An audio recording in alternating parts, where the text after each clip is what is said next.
యుద్ధం, చర్చలు, కాల్పుల విరమణ అనే విషవలయాన్ని ఇక ఏమాత్రం సహించేది లేదని ఇరాన్ తేల్చెప్పింది. ఒప్పందం కుదుర్చుకున్నా మళ్లీ ఇదే రిపీట్ అవుతుందని వివరించింది.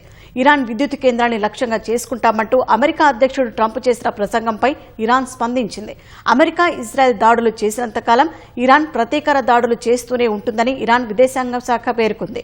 గల్ఫ్ దేశాలను శత్రువులుగా భావించట్లేదని, వాటితో మంచి సంబంధాలనే కోరుకుంటున్నామని తెలిపింది. అయితే తమ భూభాగం నుంచి ఇరాన్పై దాడి చేసేందుకు అమెరికా, ఇజ్రాయెల్కు అనుమతి ఇవ్వడం వల్లే అక్కడి శత్రు స్థావరాలను లక్ష్యంగా చేసుకోవాల్సి వస్తోందని స్పష్టం చేసింది. తమ సైనిక సామర్థ్యం గురించి, వ్యూహాల గురించి అమెరికా వద్ద పూర్తి సమాచారం లేదని ఇరాన్ సైన్యం మరో ప్రకటన విడుదల చేసింది. ఇరాన్ క్షిపణి, డ్రోన్ కేంద్రాలు, గగనతల రక్షణ వ్యవస్థలను నాశనం చేశారని భ్రమపడవద్దని హెచ్చరించింది. అమెరికాకు అందనంత దూరంలో ఆయుధాలను తయారు చేస్తున్నామన్న ఐఆర్జీసీ అమెరికా తన తప్పులకు మూల్యం చెల్లించుకోవాల్సిందే అని తేల్చెప్పింది. అమెరికా పశ్చాత్తాపం చెంది లొంగిపోవాల్సిన పరిస్థితి వస్తుందని జోస్యం చెప్పింది.